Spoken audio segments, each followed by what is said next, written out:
10 minutes after I walk out of my grandma's house, she usually forgets that I was there in the first place. She has never forgotten my name though, and I count that as a win every time I walk out the door. Taking care of an elderly person changes your priorities a little bit. Of them, 1 out of 3 globally are alone or lonely. Of those in care homes, 1 out of 3 never gets visited by anyone. 40% of older women in Europe and America live alone and probably interact with 3 people a day. They take 10 meds a day, check the TV 8 times a day, look for their glasses 5 times a day, and I guess in the meantime, bake cookies, knit sweaters for penguins, and angrily sniff at the newspaper in the youth.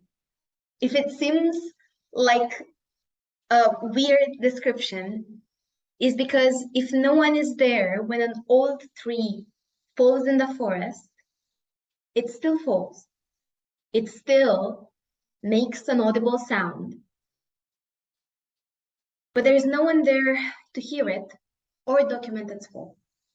A support network of any kind helps from anything from heart failure prevention to Alzheimer medication to making sure they get a bath once a week or still know how to get to their apartment and unlock the door.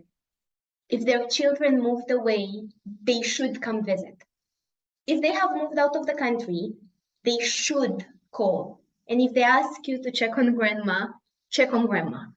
Donate to the local NGO that gets elderly people groceries and gets them to interact with someone once a week. Pressure your local council to fund more than 2 state-funded care homes in most Balkan cities. It's true, they're not productive to the economy anymore. And some of them have been or still are shitty people and have done maybe bad things. Most of them are grumpy, sometimes not fun to hang around with. It's true. Did you look down alone?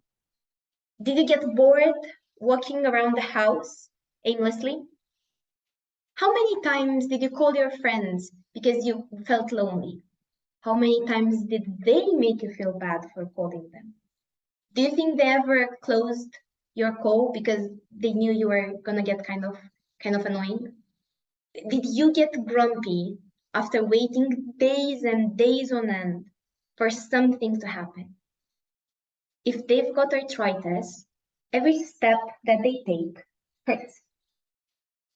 When their partner died 10 years ago, every time they go in the bedroom to take their meds and see their picture, they remember. When they talk about communist times, it's usually the last time they had a purpose, or were friends for that matter.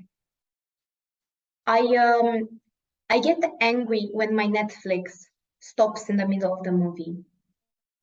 Aggregate suffering creates aggregate trauma, and that makes you not a nice person. Grandma usually asks me if I don't get bored hanging out with her. In response, I ask her to tell me about what she did during the war. The story always changes, so I do ask her next time as well.